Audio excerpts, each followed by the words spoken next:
Okay, so everybody, welcome to our sixth Run Talk on this April the 27th. It's great to have everybody here today.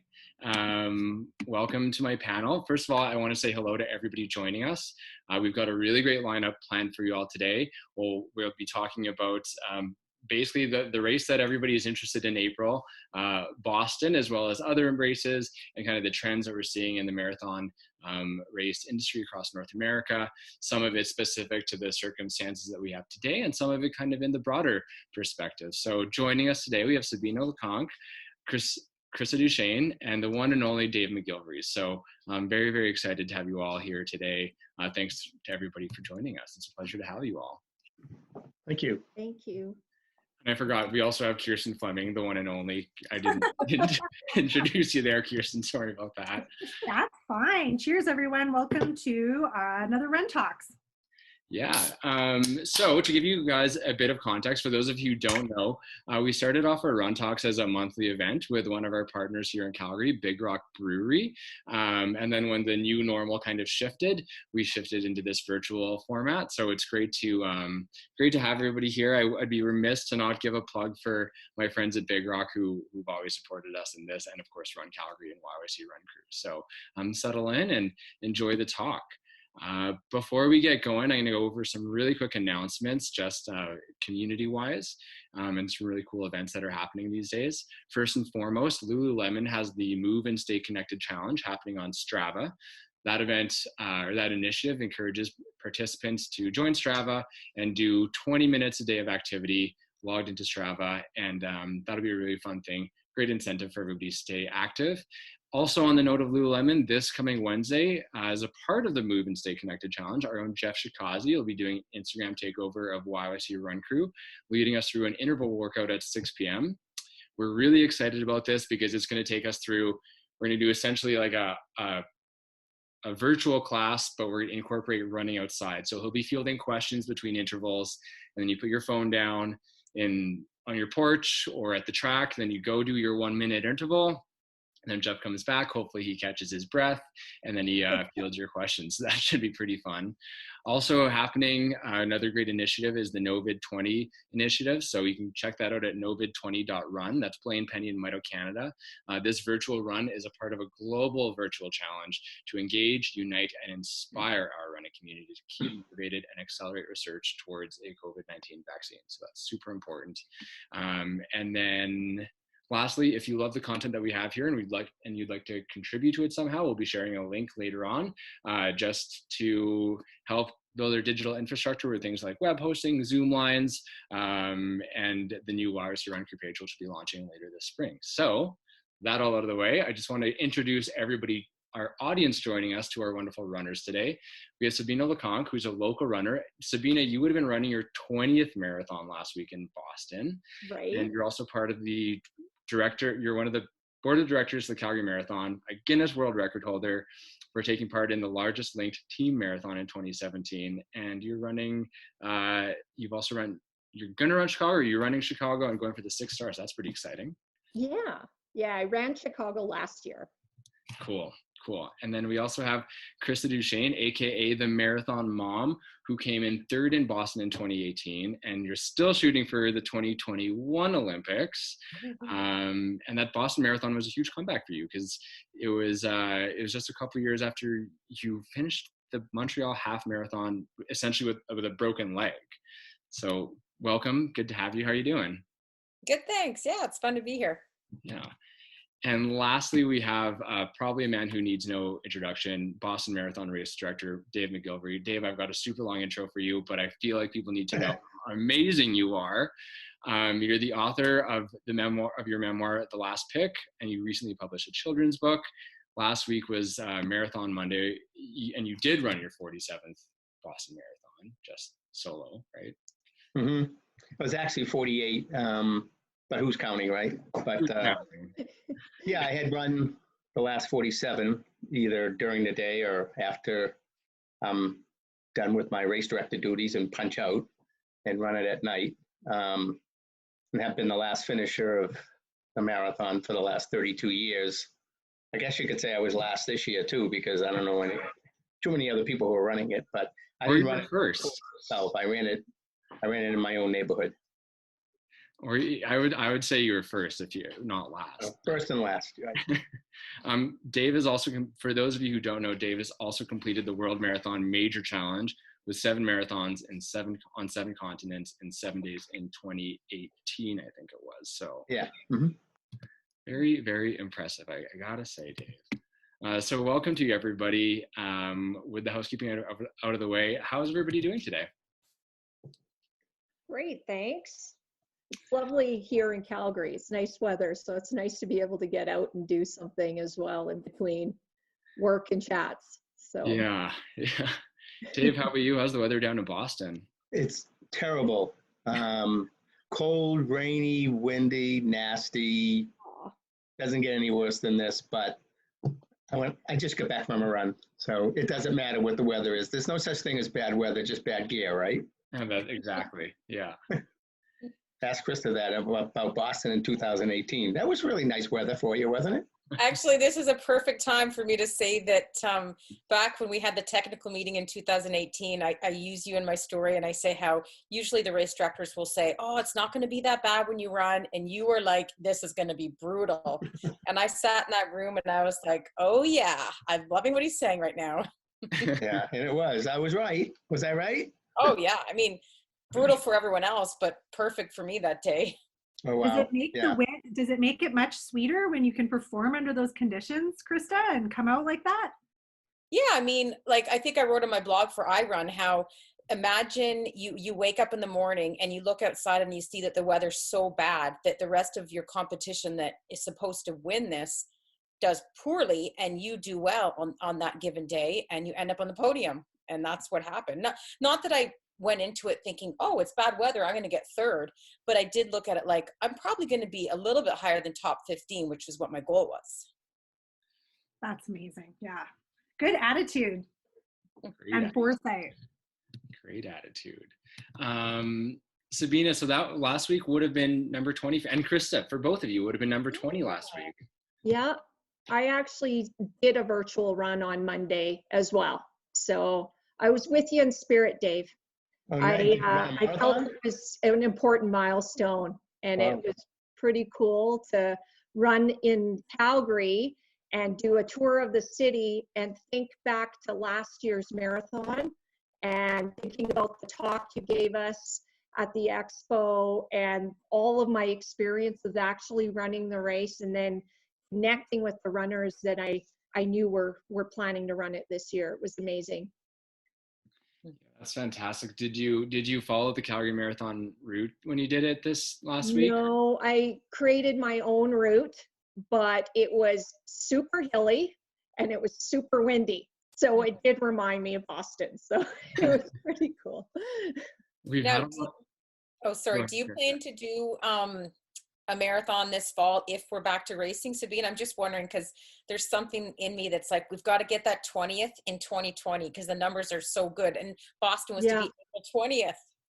I know. I would love to get it in, and I guess we're just going to have to take it one day at a time and see what happens. I was scheduled to do Berlin in the fall, and now that's on hiatus as well. I think for me that if an actual race season doesn't happen, then I'm going to have to do a virtual race. Get it in one way or the other. Yeah. Well, that was one of the questions I was going to ask you, Sabina, if number 20 was going to be a virtual one, or if you're going to hold out and wait for the finish line tape. Right. Well, you know what? There will be races next year again, so I'll look forward to that. And I think this year it's just taking it one day at a time and seeing how things play out. Yeah, absolutely. And I mean, that's the big thing day by day right now. I'm always interested when I'm talking to people who've completed like 20 marathons or 30 or 40. I'm always wondering, when you set out to do your first marathon, did you know that there was going to be a 20, or was it just kind of like, I'm just going to do the one and then we'll see what happens? Well, my first marathon, I actually stress fractured. And because I wasn't a lifelong runner. I actually started running for therapy, and I was in my late 30s. And I got so excited about the fact that when I was out running, that it allowed me to recognize all the blessings in life despite the challenges I was dealing with personally. And as a result, I went and ran my first marathon within 6 months of starting to run, never being an athlete.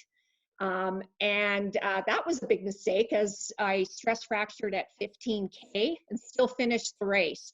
But I, at that time, couldn't have imagined that there would be 20 races to come. It was about surviving in the moment. But what I did know at that point was that I knew I was going to continue to run because of the blessings it was giving me. And after I recovered, I started exploring traveling and experiencing different races. And shortly after that, then I had put Boston on the list, even though at the time I wasn't sure if it would be attainable for me. But as Dave says, you need to dream it first. And so that was what I did. Well, and that kind of brings me to there's a couple things there. One, I feel like so many people are probably going through what you went through, because I go out, and we're going to talk about this later on, but I go out and I see so many more people running these days that I don't, like, judging by their shoes or what they're wearing, not that you can judge a book by its cover, I don't think that they were runners before. And it's kind of a part of this back to basics sort of trend that I think that we're going to see, because people, I mean, all you need to run is 2 feet and a heartbeat. So it's kind of nice to see that in the same. Absolutely. We might have a completely new group of runners following this whole pandemic. I know that's something that certainly seems to be the silver lining that's keeping us race directors alive at this point, because obviously there's many challenges, first in the immediacy of dealing with this massive crisis and what we're going to do with our races in the near and short term. But on the other side of it, we have the monumental task of then coming, back to the table with some new practices and obviously adhering to new guidelines. But I think what really gives us hope, and I, sit on a lot of race director webinars and conversations, and it's like, we're growing the pie. There's all these people out there, hopefully exercising now because that's what they have access to, but maybe falling in love with running. And I don't know, Dave, if that's what you're seeing in Boston and what you're hearing from all the people that you're chatting with, but is there a sense that at the end of this, we're going to, have a lot more runners and a lot more people who are potentially going to be coming to the races when we have them again? What's your sense? Well, I, like everyone else, I'm in my home office and I see people go by my front window like it's Times Square out there. Mm-hmm. And I'm seeing neighbors that I didn't know existed in the neighborhood. So yes, there are people out there mainly because there's no other options for them to get in some sort of physical exercise. So they're out there cycling or walking or running when maybe they never did that before. So will that transfer into a lifer? Remains to be seen. I mean, once they allow us out of our bunkers and get back out there into society, will these people go back to doing what they were doing before this all happened? Or will they say, hey, I enjoy doing this and I want to participate in some of these road races and see how well I do. So it remains to be seen. Yeah, I would like to think positive and hope and that this is a silver lining. I think we got a long ways to go, unfortunately, between now and when that might happen. I direct 35 events a year personally, me and my team. And every race in March, April, May, June, July, and August have gone over the cliff. So the last race I directed was Thanksgiving. And the next race, supposedly, that I'm directing is September 14th, the Boston Marathon. The last race I was supposed to direct was a week ago. And the next one I'm going to direct is 5 months from now. So if that all happens, then that's great. If it doesn't, and the entire season gets wiped out, it's going to take a little while there's so many different moving parts, as you know, that have to come together for this thing to work again. Everything from the fear factor of participants to, the whole concept of, the physical distancing. Will that be here forever, or is that going to eventually go away? I mean, the very nature of what we do for a living is get a lot of people, as many as we can, and jam them all tightly together at a starting line and yell go. Well, that's the very thing that they don't want us to do. And maybe running in triathlon and mass participatory athletics could be maybe the last thing that get reintroduced into society. And I don't know. We just don't know. So we have to have hope, but at the same time, we have to base that on reality, that what we're all dealing with. So maybe this whole virtual world, it's funny because this isn't a new concept. It's been around for a while, but I never really thought much of it. I'm like, how can I run around my neighborhood and then have someone send me a medal that I ran in a race? That doesn't make sense. And now I'm thinking, well, maybe it does, because it's the only option that might be available to people. And we got to keep this going. We got to keep communities connected.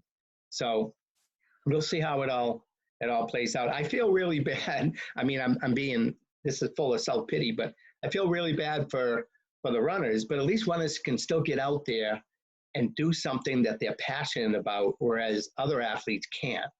Basketball and hockey and all that, they can't get together and do their thing. We can get out there and at least do what we're passionate about. I feel bad for event producers because, they're losing everything. It's just all falling apart right now. So the hope is that we can hang on, and then like Boston Strong, it's interesting, and I'll get off this.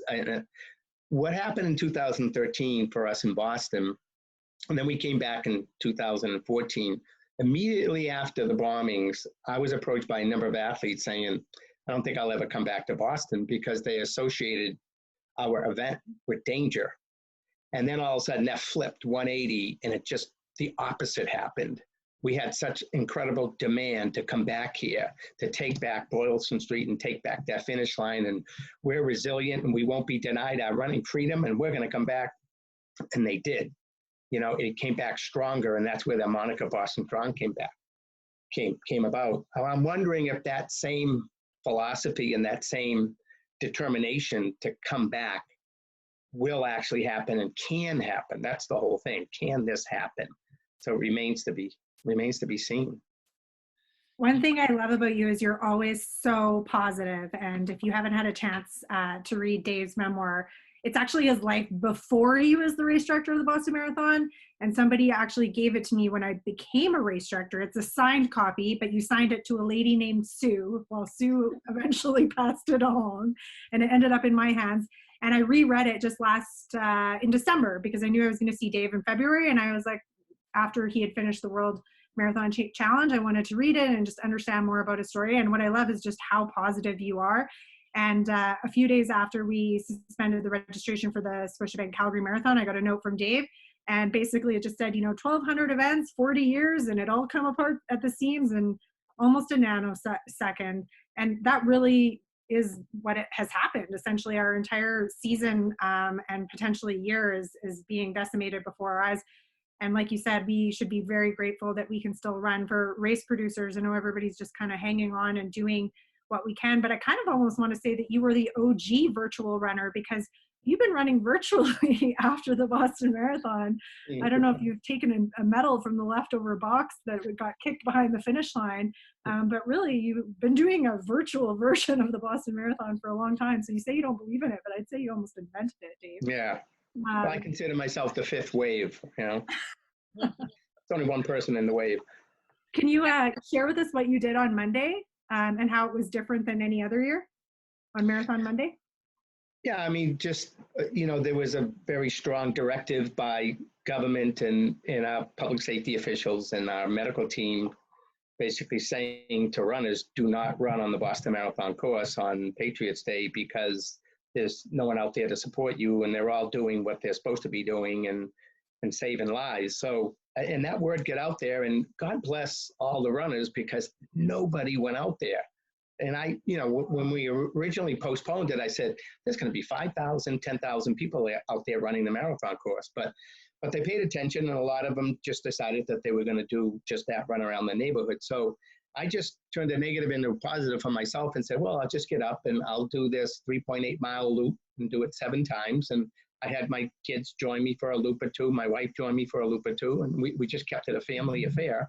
And they had a little brake tape out there in front of the yard for me, and I got it done. So that's all that matters. Is I have a motto and what I follow my whole life, and it's my game, so it's my rules, right? So it's your life, it's your rules to do with it as you see fit. I wrote a book called The Last Pick because when I was a young kid growing up, I was the last pick because I was short in stature. So, but in the last chapter of the book, it's called Changing the Rules, and it's like that in life. You can, if life changes and you can't do today what you could do years ago, so you change the rules, and you set up rules for success and not failure. And so that's why when I got the job of directing the marathon, I had made a commitment to run it every year for the rest of my life. And I was standing at the finish line of the marathon that year, giving everyone a high five, but I felt awful. I had run it the last 15 years in a row, and I'm like, and I tapped a state police trooper on the shoulder. I said, "Officer, will you do me a favor?" He said, "What?" I said, "Will you drive me back to the start?" He goes, "Why, did you forget something?" I go, "Yeah, I forgot to run." So he drove me back to the start at 8 o'clock at night, and I ran the whole darn thing by myself, finished at 11 o'clock at night, dead last. And I've been the last finisher of the Boston Marathon for the last 32 years. And that I'm okay with that. I'm not in the record book. You don't see my name in the program right now. Who cares? I kept my commitment to run it. And so I've run 157 marathons and 47 Bostons. Yeah, you love a good streak. Yeah, well, we all do. It keeps us motivated, and there's a magnet out there to go after, right? Very inspiring. Can I ask Dave, do you know if Mary Kate, the elite coordinator, did she run it this year or her own course? Well, if she did, she didn't tell me. I don't think she did. I can't be sure, but I didn't hear anything. I didn't hear that anyone locally kind of did it around here other than me. But again, these are personal things, and maybe she didn't tell too many people. So there's a few, I think that right now, especially with the marathon scene and kind of the current context of where we are with COVID, we're going to see a little bit of a pivot in the future, not just in run, obviously, but in everything. But and I want to ask Kirsten and Dave, I want to ask you both about that. But before that, I want to turn to Sabina and Krista. You both have done a lot of races in a lot of places, and I want to ask you, to put into context what the future may look like, what are the changes that you've seen in marathon and racing in the past 10 years or throughout your careers? Because I know I've been running and doing races for a few years, but what are some of the biggest changes that you've seen over the past 10 or 15 years? Well, I think for me, my beginning was just doing a marathon because it was a bucket list item. I played hockey at university, got married, and returned to running, which I did in high school, and just did it because, hey, for fun and fitness. And then, back to your question before, did I know I would keep doing marathon after marathon? No, but like everyone else during the race, I was like, oh, this hurts. I crossed the line. And I'm like, okay, I want to do this all over again. So for me, it was just, getting a little bit faster with each one, had some kids and had a couple injuries in there. And, I've just enjoyed the sport entirely, enjoyed getting out. And yeah, we are so fortunate that we can go outside and run. And 2 of our kids play hockey and 1 swims. Well, the hockey rink and the pool aren't open. So I know they're missing their sport like so many other people. But over the years, when I did my first marathon and my first, I don't know how many as a recreational runner, I was driving there and, booking my own hotel. And then as I got to be, into the elite program and made it to the Olympics, it's been nice because, I can make it a career now. So I think that's, a little bit different because I didn't enter marathoning as a professional right off the bat. It just grew, and really gets more and more exciting every time because it's like my next biggest event that I've got booked in my calendar, not just, oh, I'm going to do a marathon because I'm going to stay in shape. Yeah. The level of professionalism amongst the organizing in your time. You've been at it longer than I've been race directing in Canada, but I certainly feel like there's been a level up, and a big part of that is kudos to Canada Running Series. They upped the ante for all of us, and Alan Brooks, Charlotte Brooks, and their team there. I mean, I go there, I'm like, what can I beg, borrow, and steal, and often see you there. But do you see that as a participant, particularly as an elite, and then Sabina as a mass participant runner?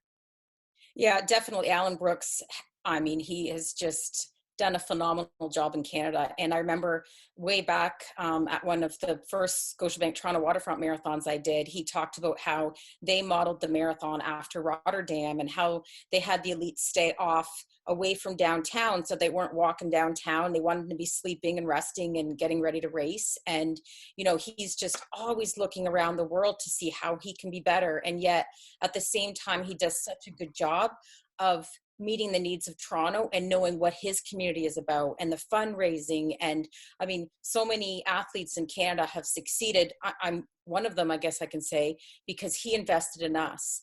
And he allowed us to make the best and easiest decision, which would be to race in Canada because the prize money was good. He looked after us. You know, it's nice to go to a race and just relax and to be able to perform on the day. And he takes care of your travel and all those details and food in the hotel, all that kind of stuff is just makes you at ease. So yeah, definitely the professionalism of the sport is just grown and great. Yeah, Sabina, I mean, you've done 20 marathons all over the world. When you come back, do you notice a difference here in Canada versus other places? And what are the big differences? Yeah, I've absolutely seen, well, I've just seen over the years improvement in the quality of the races from the starting line to after you get through the finish line to the offerings and the celebration afterwards. So all of that over the years has improved. But I also wanted to mention that just over the years, it's interesting to see the growth in the types of runners that are out there. So you have everybody from your elite and your just amateur casual runner out there. There's a lot more walkers doing these events now. And I think the charity piece of it is grown significantly. And I love that part of it.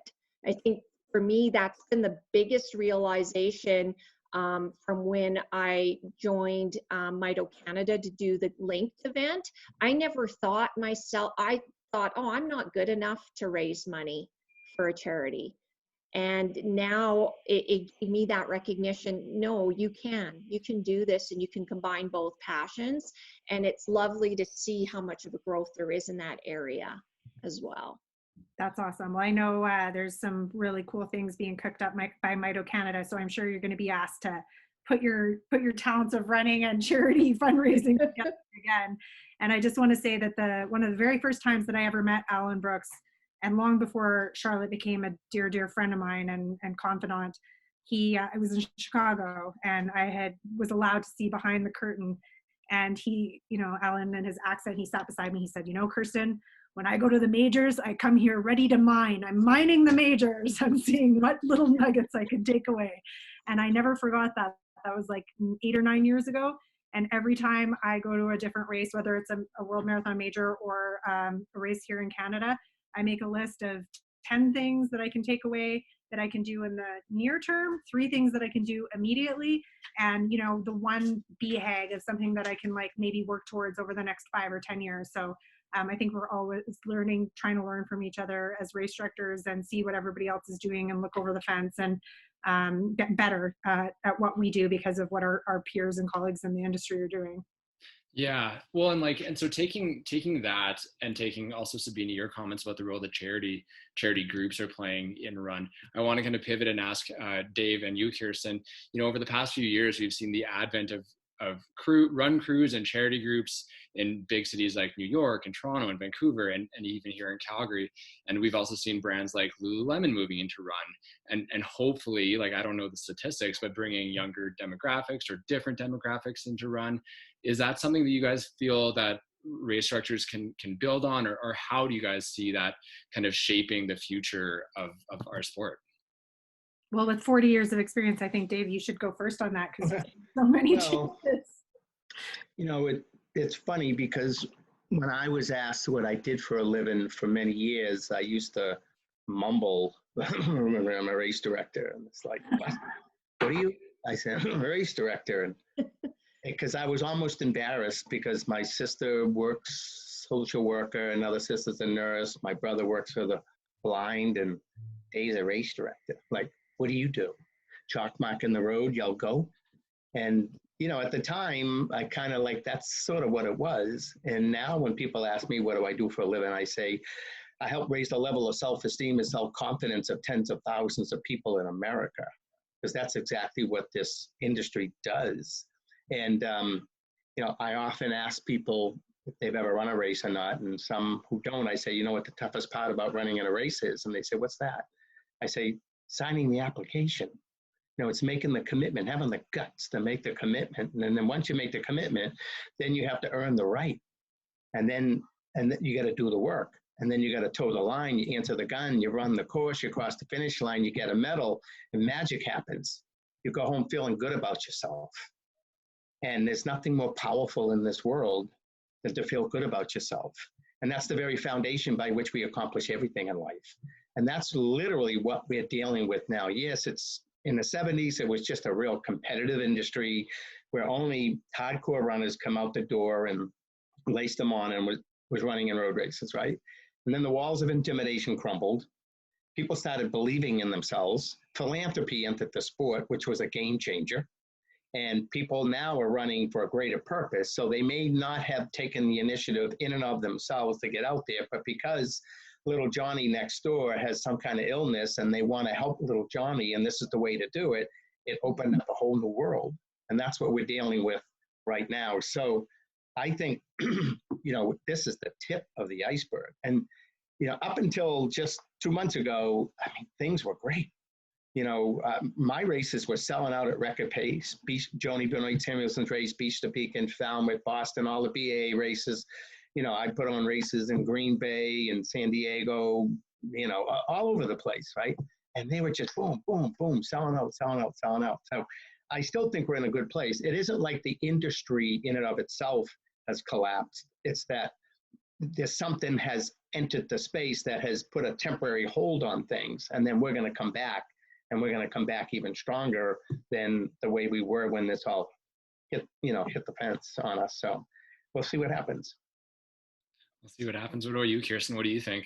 Yeah, I mean, I came from journalism and only have been at this for 8 or 9 years. And I have always proudly said, I'm a race director, because I was very excited to turn my passion into a job and couldn't believe my luck that I could get paid to do what Dave McGillivary does. So I came at it a little bit later, but I'll say that when I say I'm a race director, you know, 99.9% of the time, people say that's a full-time job.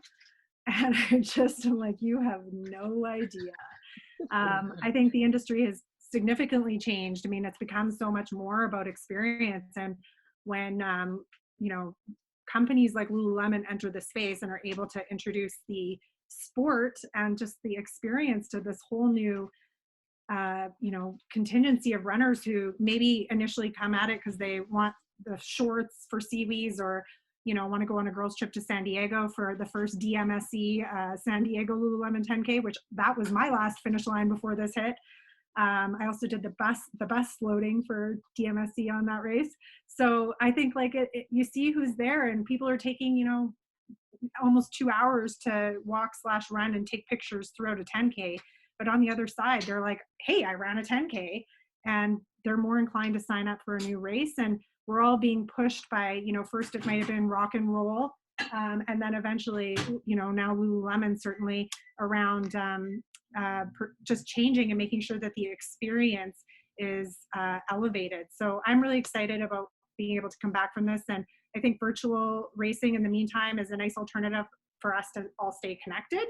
And I also think it will be here forevermore. And we're going to have to understand how it fits into what we do as race organizers, because we're able to connect and reach all these people who maybe don't live in our backyard, but now might be part of our community. So I think there's a significant opportunity on the other side of this, and obviously a lot of work to do, as Dave talked about, before we get there. Yeah, well, and you know, kind of extending that further, Dave, earlier you mentioned, you know, there's a lot of people out there right now who are running, and it's kind of a question of, can we or do we convert them to lifers? Now, I know we have a few other race directors on here. Who do I see you there? What is there things that race directors need to be doing to convert people from like going out and running their social distancing 5K in their old shoes and not really considering themselves a runner? Like, is there something that we can do or that race directors need to be doing to get people to be like, okay, you know what, I'm going to do a 10K every day for the rest of my life. We're going to hit 20 marathons one day like Krista and Sabina. Is there something to do that we can do to convert them? Yeah, I mean, the whole word, Kristen said it, in the industry right now when we go to conferences is that word called experience. Again, years ago, it was just very competitive. Now it's a matter of, what are they walking away from the event with? There's a number of events. For example, I put on a race in Annapolis, Maryland, called it, it was the Chesapeake Bay Bridge race, right? And it was a 10K over the bridge. And what was interesting is that the owners of the event called me up and said, we're putting a new race on over the bridge. Would you like to help direct it? And I said, sure. How many people? 10K. How many people do you expect the first year? 3,000 maybe, give or take? They go, no, 20,000. I'm like, what are you smoking? 20,000? How are you going to get 20,000 people? You got 20,000 people in year one, and then year two, 25,000. So the star of the event was the bridge. People wanted to run over the bridge, but is it a one and done concept? And it could easily be, because once you run over the bridge and you take your selfies, you've done it. Now let's move on to the next thing. And I said to him, no, you have to now focus on the experience, like everything before, during, and especially everything after. So you're going to give them something else to come back to that race for, not just running over a bridge, right? So I think that's something that we all have to sort of elevate and be focused on, is what else is in there other than just the fact of running down the road. Yeah. I think that, I've done Seawees, I think 6 times. And I had the opportunity to be a pacer. So I was very much on kind of the other side of the curtain from the mass participants. But, it did kind of like, I think brands like Lululemon, to their credit, do, they know how to build experiences. And I think that, those have been really cool races. And I think that that's something that, different demographics get to gravitate towards, is not just the run, but everything happening before and after and around the run, which is something that's pretty special. I actually want to pivot a bit. I want to ask Krista a couple questions, because I know we've had you a little bit quiet over there, but the marathon mom, what's life for you like right now?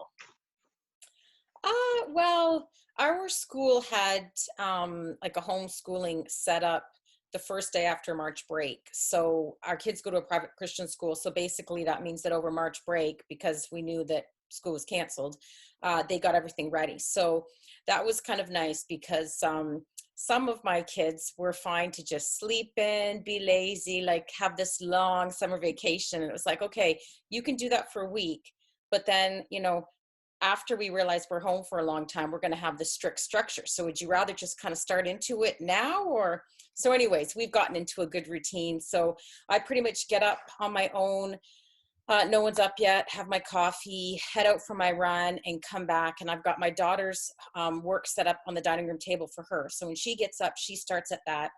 And then the 2 boys, they're 14 and 12.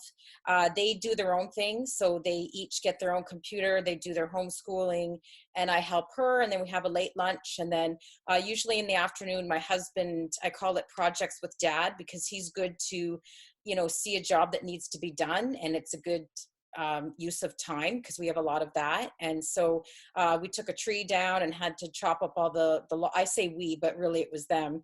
And then the stump had to be removed. And so people are like, oh, here's a company you can call. And he's like, no, we'll do it by hand. So the 4 of them, with just basically with axes, chopping away for like half an hour every day, took out this massive stump, which was amazing. It was huge. And this was like just last week. And I was like, well, wait a minute, now what? Like, what's the next project? Because it was so good. It got them outside. It was good for discipline. If they're, fighting with each other, I'm like, That's it. Work on the stump. Go. So anyways, it's been working well. And, you know, we've said to them like over and over again, and they're like, Mom, quit saying that. I say to them, we are still so blessed. We have a roof over our heads. We have clean water to drink and to bathe in. We've got beds to keep us warm, clothes to wear. And, you know, I kept saying back in wartime, one piece of bread was shared with like 10 people. So I said it so many times. We're like, yeah, we know the bread story. So, you know, we've just taken this, like, we aren't out there, you know, in the hospitals caring for people and seeing people die and being taken off ventilators. And, you know, we have it pretty good right now. So, you know, every day we pray for those frontline workers because their life is completely different than what we're going through. So I think we're just looking at it like it's a great opportunity as a family to bond. We're spending more time in the kitchen and we're finding favorite recipes. And like just tonight, the kids made homemade hamburgers and they were so good. So it's like, keep the recipe. And so, yeah, it's going well. Like the only difference is in the evening, I'm not, you know, heading out to the arena to coach my daughter's hockey team and picking up my son from swimming. You know, we're in for the night. So I think I can look at this like, you know, because I've been running for so many years, I've looked back at all the marathons I've done, and there was a gap of 4 years where I didn't run a marathon.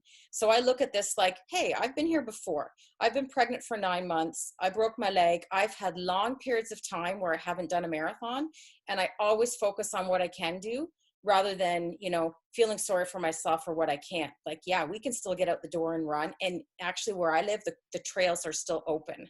So I can't use the track, but life isn't really that much different other than, you know, we're not going out to the arena or to the pool or to the school. Yeah. Well, and I think that, you know, what the condition that we're in today, it's provided a little bit of breathing room for everybody. And I know that, you know, as we kind of move through the calendar, and Dave, you were talking about this earlier, as we move through the calendar, more and more races are kind of like, you know, it's the next one and then the next one. I know myself and a bunch of colleagues were training for Ironman Canada in August, and races before and after that have been postponed now too. So we're just kind of like waiting to see what happens. But we had Trevor Hoffbauer on here a couple of weeks ago, and we asked him like, what's this done to his training? Are you kind of taking a breather right now, looking at, you know, you can kind of take the time and space, or are you trying to remain consistent with your training, or what's that look like for you now? Well, it's interesting because I'm now being coached by Reed Coolstat, and I feel like even at 43 years of age and 19 marathons, I'm still learning, and I love that. So he's taken a look at what I've done and made some changes. So I haven't really been able to prove it yet because there's no races, but I really believe that what he's had me do has helped. Like drills, I didn't do drills for like 20 years. So I'm, you know, doing butt kicks and high knees, which I mean, before it's like, whatever. Well, I'm doing that consistently. Weights, I'm lifting a bit heavier and I've got a bit more routine to that. Whereas before it's like, yeah, wander around the gym, do this, do that. I've been consistent with my mileage for years, but right now I'm actually focusing on like 10K distance, which I've never done. It's always been marathon after marathon after marathon because that's what I wanted to do. But now this has been a forced change, and I think it's a good one because I've been doing a time trial about once a month. And so like my training's going well, and I'm motivated by that because I've never taken a full season to do anything other than a marathon. So here I am kind of focusing on the 10K. And even if I run a fast time, as long as I start my watch at 0 and end it at 10K, and if I've got a better time than what I did, you know, last month or the year before, that's motivating for me because I've never focused on just a 10K before. Yeah. So you bring up an interesting point there that I want to ask you, and then I want to get Dave and Kirsten's opinion on this. But, you know, you're talking about time trials, and I think that a whole bunch of us are kind of like sitting here with this built up fitness, and we're just, you know, we're like rubber bands, just like wanting to go and wanting to put the pedal to the pavement. And one thing that I found really interesting that Ironman as a brand was doing, they're doing these Ironman VR races where it was like, you know, you complete certain parts of a race over 3 days. Would be like a run and then a 90K bike and then another run. And they've been using that as, I don't know if they're using it as a qualifier for their half Ironman distance or what, but it kind of brings about the question of virtual racing. And do you ever think that, and even in cycling in Europe, they've been doing like just more as a a sideshow or just kind of entertainment. They've been putting pros on and doing the races that they would have been doing, but indoors on trainers. First of all, Krista, do you ever think that there might be, whether for spectacle or whether for actual time trials, there might be an opening for virtual races in this context to be like, okay, well, I'm going to go put down a 34-minute 10K in virtual racing. Does it kind of give you that same drive, or do you think that there'll be any opportunity for that? Or is that just kind of like interesting, checked off the Strava, get your badge? Well, it's interesting because Alex Hutchison wrote something today. I didn't read it all. I just kind of saw a few comments, and it was basically saying that a lot of people don't get the same benefit or same effect with when they do a time trial. And then someone made a comment about basically saying, well, is that more for men or for women? And I was like, this is interesting, because I find that I push hard for that full 10K. Now, you'll never be able to compare it to the race because, it's just one or the other, right? But that does motivate me, and that does want me to push hard. And so, I think we're definitely going to see more of that, where people are going to be like, oh, I know so-and-so did a time trial 2 weeks ago. I wonder what she did.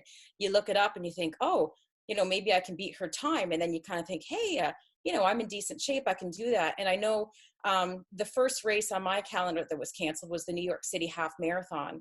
And so Reed had me do like a workout that weekend because, I had this good fitness that I didn't want to just throw away.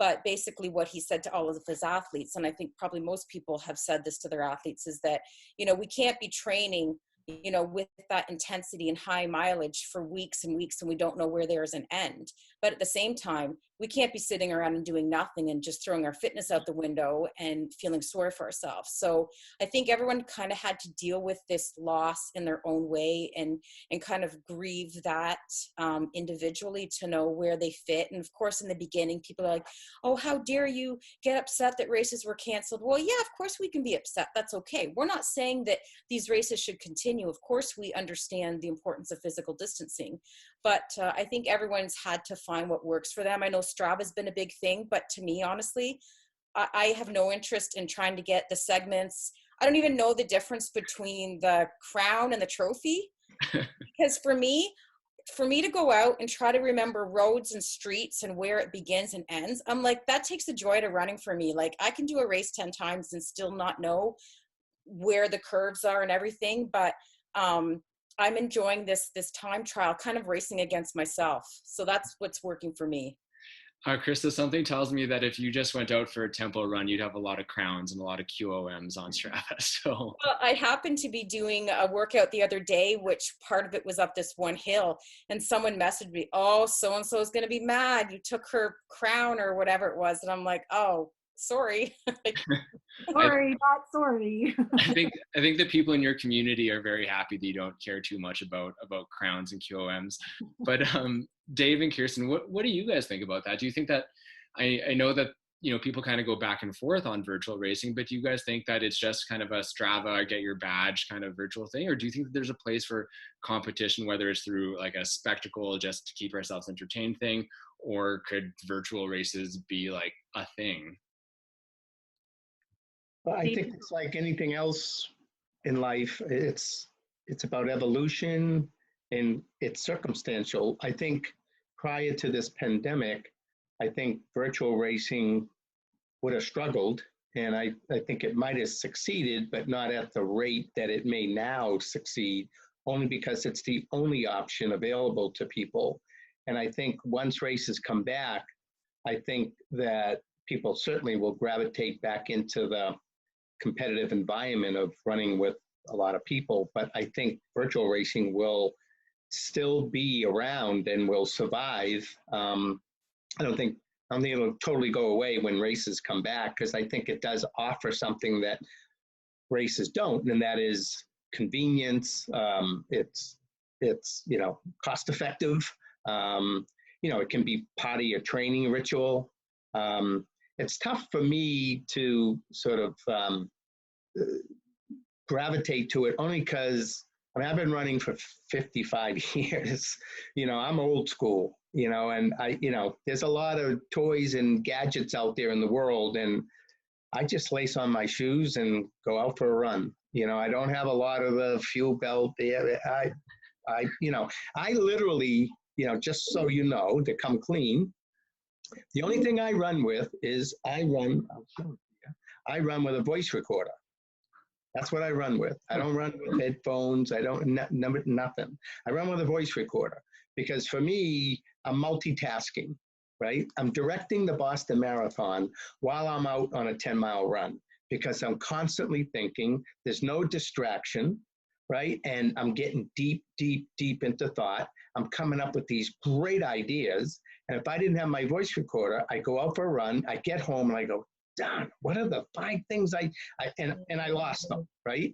So I've been running with a voice recorder for 30 years. And that's how I wrote my books. I've written 3 books. That's how I directed all the races I direct. That's how I train.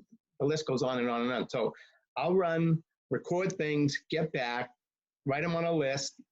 If I write them down, I'm going to do them. And that's why I've been able to I've run across the country twice. I've run up the East Coast of America, I've done the Ironman 9 times, World Marathon Challenge, run my age on my birthday for 50, whatever number of years. And it's just a matter of being able to be really organized. And that's how I roll. I think we could all probably learn from that then. I won't go out the door if my German's not charged. So, Kirsten, what about you? What's your take on it? I don't know. It's for some reason, it just does not surprise me that a guy who ran across America in cotton doesn't believe in using too much technology. So I appreciate that a lot. Listen, I think virtual running, the person who might not be signing up for a virtual race today, may be singing a different tune in September or October. And that's because it, like we said, it might be the only option. And I certainly feel like it has its place. I mean, Run Calgary dipped its toe in the virtual race world last year in 2019. And we did it as a way to engage with our participants at a time of year where we didn't have typical traditional programming. So we did a 12 Ks of Christmas run. It sold out. We did really low numbers, but we just kind of wanted to understand the logistics and fulfillment and uptake and who's the demographic. And I think the demographic of December in 2019 is probably going to be a lot different than December of 2020 or even frankly May of 2020. So we learned a lot. I'm glad we experienced it. I think we're really excited about some of the virtual offerings and partnerships. But the one thing that we identified in December when we were going through it and then debriefing is that the big missing piece was competition. It's like people come to races to race. And sure, you can go out and time trial and you can have it on your watch and you can, you know, finish up and I guess high five yourself. But I think the thing that was missing is like being able to compete. And that's what people who gravitate towards Strava love. So we certainly are excited about adopting some new technology where people can race and be on leaderboards and we can do some prizing and celebrate the competition aspect of racing so that people's pent up fitness, as you mentioned, isn't going to waste. And it's not just another 10K or half marathon or marathon, because frankly, a marathon on your own is a heck of a lot harder than a marathon in a race. So, and I've never done it. So I'm actually speculating. I'm sure Sabina, Dave can speak way more strongly to that than I can. So I think there is a place for virtual. And if it's our only option, let's make it the best possible experience and option that it can be. It's never going to replace race directing. I have never been so excited to get back to moving pylons around and getting up at 4 a.m. I mean, race directors want to put on races. That's like what we do. Yeah. In fact, you know, this RUNTalks and organizing is like something that I get excited about every week just because I'm so pumped to like event plan something. So I think, you know, ultimately all of us are looking forward to getting back to the business of putting on races. But in the meantime, I think it's a nice alternative.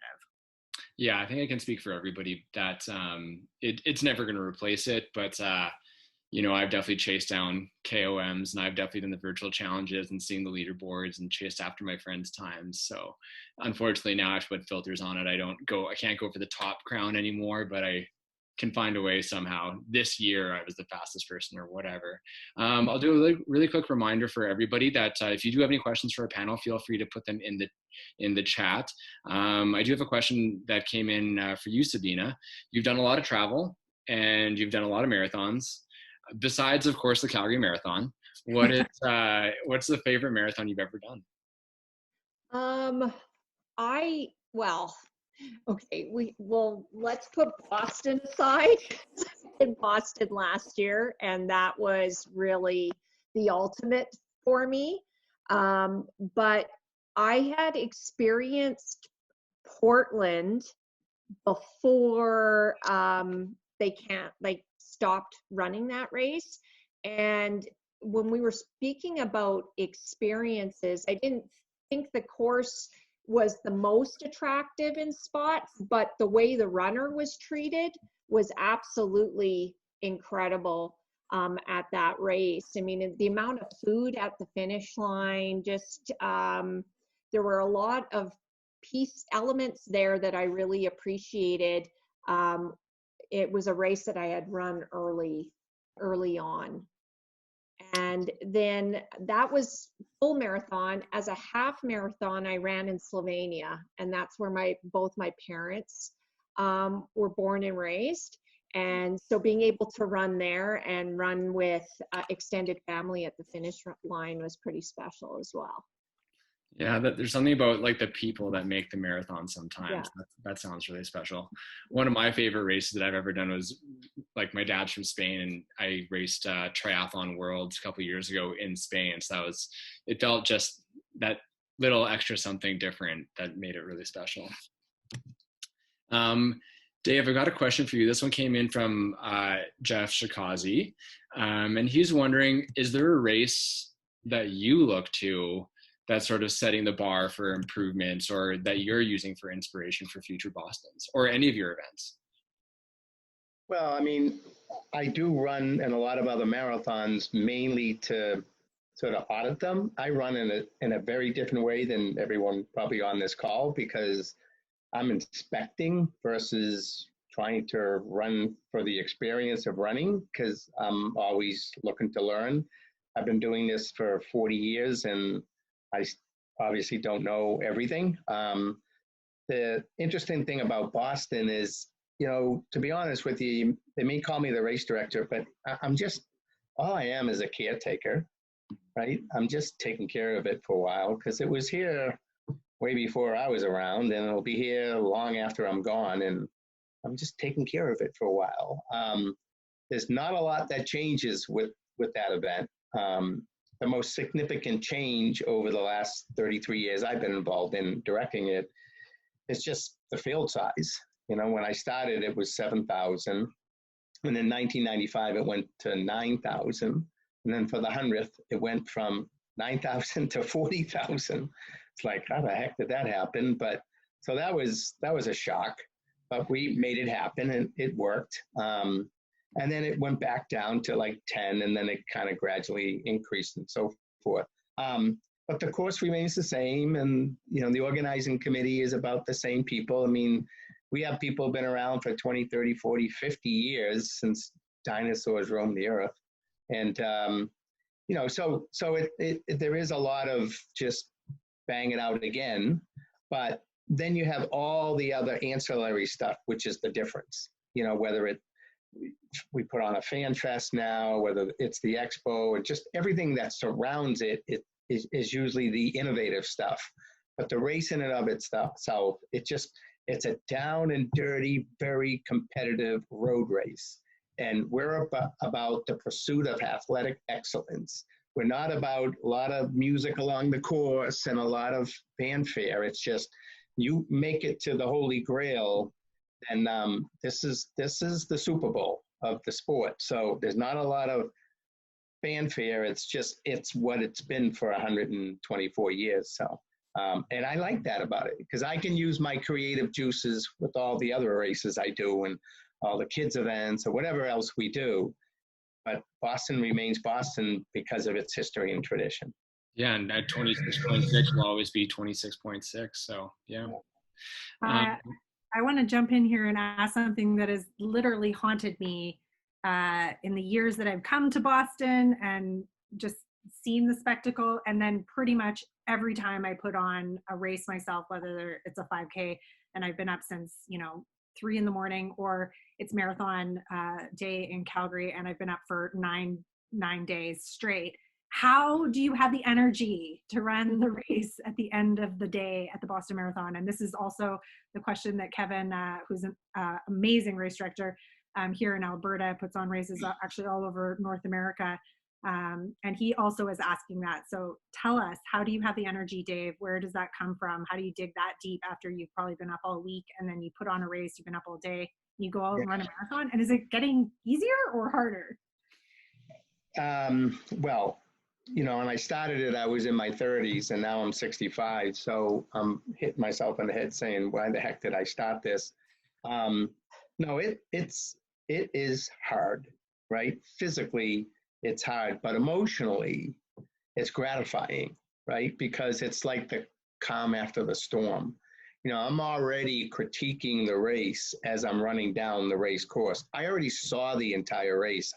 You know, I'd probably get out to the start at 4 in, trying to help get everything set up, you know, get all the different divisions off. Then I jump on a lead motorcycle or a scooter and spend 2 hours on the bike in all the same kind of weather everyone else is in, and then cross the finish line. And then I'm in the service area with everyone, making sure everything's fine, the medical tent and everything else. And then around 4 or 5 in the afternoon, I head back out. And I'm standing on the starting line and I know everyone's done. And I'm like just starting and the tank is half empty, but I wouldn't have it any other way because it's what I do. Right. And, you know, for me, it's just a connection with the past.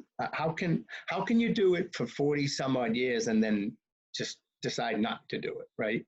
So I'll continue to do it until my race director job is over, and then hopefully jump back in with everyone else and continue to do it, you know, at 10 o'clock instead of 10 o'clock at night. Well, it really is remarkable because I think out of my 9 Calgary marathons, I've been sick on marathon Sunday because I just haven't obviously taken good enough care of myself to even get there and slept enough that I've usually ended up sick. And I try and be the last one that leaves the venue after all the volunteers have left. And I go home and I usually fall asleep eating ice cream. That's been my tradition. So I feel like you are just superhuman. It's remarkable. Well, it's funny because, you know, for the first few years of doing it, literally people would still be out on their porch or deck, you know, somewhat inebriated after a long day of consuming. And they'd see me come by and go, hey, you slug, pick it up. You know, the old man, why don't you train next year for this thing? You know, obviously they're thinking I'm starting with everyone else. And a couple of years ago, I was running, and 2 guys were on a lawn chair in Ashland, and I'm running, and one guy starts screaming at me and throwing his beer can at me, and the other guy goes, hey, leave him alone. He goes, leave him alone. That's the race director. You know, and I went, finally, someone realizes, you know, who the hell I am out here. So, a lot of stories to tell. Yeah, and you get a lot of company these days, I understand. One of the very first people I met in this industry was one of your partners in crime for years, Josh Neisner. Yeah. I think his son is now actually part of your yeah. Well, a trivia question is, who's the only person who has both finished first in the Boston Marathon and finished last? Anyone know that one? No. Finished last. No. Well, I had the 1976 winner, Jack Foltz. He won in the hot year, Run for the Hoses. So he won that year. And then one year he ran with me the whole way at night. And as I was approaching the finish line, the son of the gun stopped. And I crossed the finish line like 2 seconds ahead of him. So he finished last. So one person has both won the marathon and finished last. And so do you enjoy the fact that it's become something where you're joined, or do you really cherish like going back to basics and being by yourself like you were on this past Patriots Day? I'm only joined. I get a lot of people who just don't make the cut, you know, the cutoff for the marathon. And then all of a sudden I get an email saying, hi, my name's so-and-so, and I'm from Des Moines, Iowa, and can I run with you at night? And I can't turn this thing into a 5,000 person wave, you know, so I got to keep it small and tight. So usually it's just 4 or 5 of my friends. Last year I was joined by 11 teammates who did the World Marathon Challenge with me. So they flew in from all over the world and wanted to run with me at night. So that was pretty cool. Yeah, that is pretty cool, actually. Krista, I've got a question that came in for you. Actually, this one's for me. I'm not going to lie. You actually, I reached out to my friends at Saucony, and after they said we should have a run talk together, and Kirsten had already set us up, and they said that you were one of the few people who already have the Saucony, their new endorphin shoe. And I know there's a few people who are listening in who are very, very interested in running in Saucony's new carbon plate shoe. Is it awesome? How is it? It is. It's interesting because New York City half was to be the first marathon or half marathon, first race I was going to do wearing that shoe. So it was canceled. I had the shoe in my room and I was like, oh, so that's the Endorphin Pro. And then we have the Endorphin Speed. So I've been doing some workouts with the Speed. And then these time trials that I've been doing, I have worn the Pro. So yeah, it's pretty sweet. It's it's a lovely shoe. I mean, Molly Siddell wore it in the Olympic trials. I mean, obviously she's an amazing runner. We all are. Everyone is, regardless of the shoe we're wearing. But I'm definitely excited to race officially with that shoe once the time comes. Yeah, I can't wait. I literally really wish I had one right now. I literally can't. Actually, you know what? I have them right here because I keep them in in my room. Nice. So yeah, I love the color, like the white and the blue and yellow. I worked for Saucony myself for 4 years, and I signed Rod Dixon to his contract. And then he came to the office and we helped develop his Dixon running shoe. And then that fall, he ran the New York City Marathon, and he won the New York City Marathon in the shoes that we helped develop for him. So I'm glad you're with Saucony. There you go. Yeah. All around plug for Saucony. It's interesting because I had someone message me earlier this week and they were looking to buy shoes. So maybe it was, again, one of these people who's taken up running because that's one of the only things that they can do without having a gym and whatnot.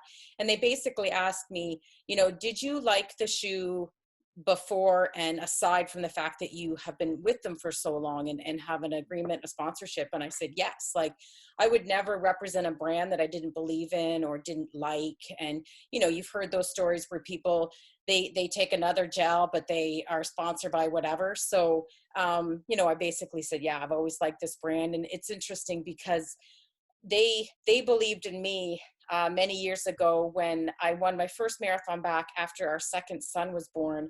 And that's when I got the title Marathon Mom. And then that's when two people said to me, you should try to make it to the Olympics. And it was like, no. And then as soon as that thought went in my head, it was just like, well, wait a minute. I started to do the math, how much time I was taking off with each marathon. So I sat down and I wrote out my goals and what I thought I could accomplish. And I applied for sponsorship with Saucony. And they believed in me. And I just did an Instagram takeover the other day with them. And usually once a year, I'll get all of my race tops out and I'll take a picture. So I've got this beautiful collage of all these race tops of different colors over the years. And it's kind of pretty. It's kind of something fun to do. And I've been with them long enough that I'm like, oh, that color's really similar to whatever year. And yeah, it's been fun and definitely a great brand to represent. And I mean, it's worked out well for me too with the whole carbon fiber plate shoe in that, Jared Ward was a big part of the development of the Endorphin Pro. And, our shoe wasn't out before the other leading brands, but I think people know, hey, that's a good one of the good ones to get with the other ones. There's, of course, I've always said there's lots of good options of shoes, but I think people will be excited to try this one on and be like, okay, we're catching up, and Saucony's taking the lead in that. Yeah, it's exciting. I think I know by the names on here, there's a few people who were pretty sad when the launch of the Endorphin got pushed back a little bit, but just a couple more months. So I got another question for you, and actually what your comments earlier kind of build into it. But one of the questions that I got was, especially in Canada, why do you think the marathon has blown up, especially with the women in the last 3 or 4 years? When it started, or it used to be dominated by you and Lanny, and now there's at least 8 women pushing each other. How did it get so competitive here in Canada?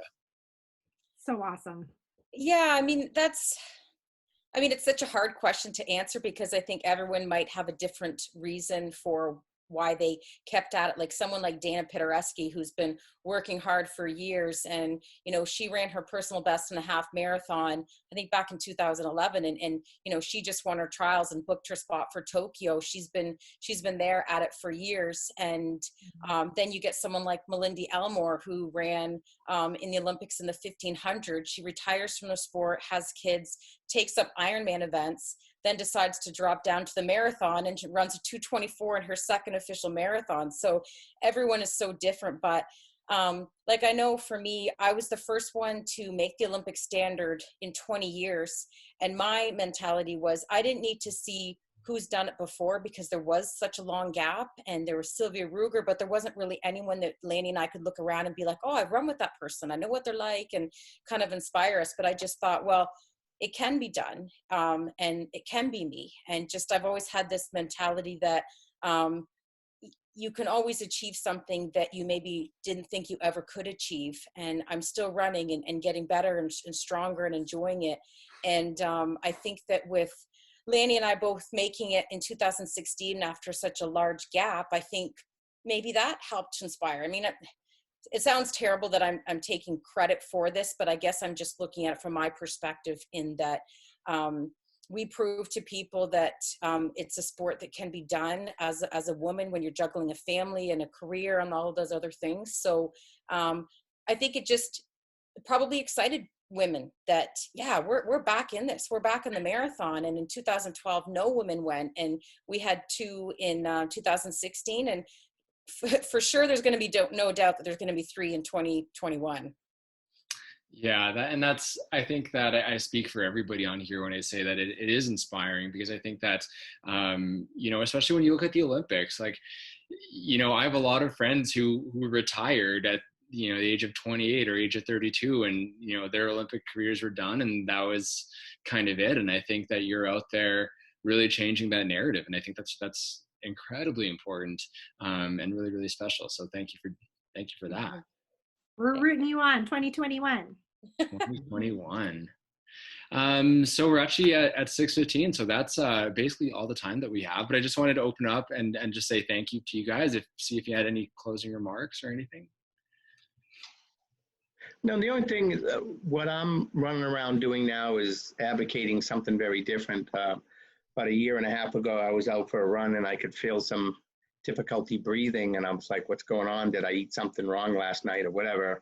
Long story short, I went and had all kinds of tests done, and I found out I had severe coronary artery disease. And I was like, how the heck did I get this? I've been running all my life.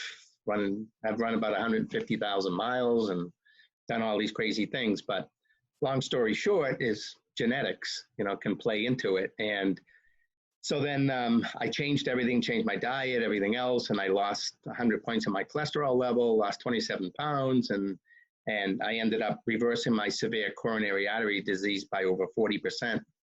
And that's when I went back to Hawaii, did the Ironman again for the first time in 25 years for my 9th time in Kona, and then did the World Marathon Challenge. I got back from that. Then I could feel this difficulty breathing again. I was like, what the heck is going on? And had the CAT scan again, and they said, you got 90% blockage. And I was like, what? And I turned to the doctor, and because the Boston Marathon was 6 months away, and I said, I have a question to ask you. He said, what? I said, well, this little jogathon in April in Boston, I've shuffled through it a few times. What do you think? And he gave me the best possible answer. He didn't say, no, you can't. He didn't say, yes, you can. He said, I'd be extremely disappointed if you couldn't. And that's all that I needed, because it gave me that 4-letter word, hope. It gave me hope that, maybe I can get through this again. And I recovered and trained and was recovering and training, and was able to go out last April and finish my 47th Boston Marathon, finishing about 11 o'clock at night. And the reason why I'm telling everyone this is that, runners sometimes think they're invincible, because in most cases we kind of are, because of what we do. But at the same time, something come out of left field. So there's a public safety campaign here in Massachusetts, and it says, if you see something, say something. My campaign is, if you feel something, say something, advocate for yourself, do something. And I was able to save my life by having open heart triple bypass surgery. And I'm still recovering from it, but it's just a lesson learned there. Just because I always thought, just because you're fit doesn't mean you're healthy. So take care of yourself. Yeah. I think that's a really great place to leave it, actually. Great closing comments. Yeah. So thank you to everybody. Thank you, Dave. Thank you, Krista. Thank you, Sabina. Thank you, Kirsten. It's been fantastic having you guys. And I just want to tell everybody who's listening in, stay safe, be healthy. Really, Dave just put a great exclamation point on the whole thing there for us. So just wanted to say thank you to everybody, and keep running. Thanks for joining, everyone. Stay well. Bye. Safe. Bye. Bye. See you next time.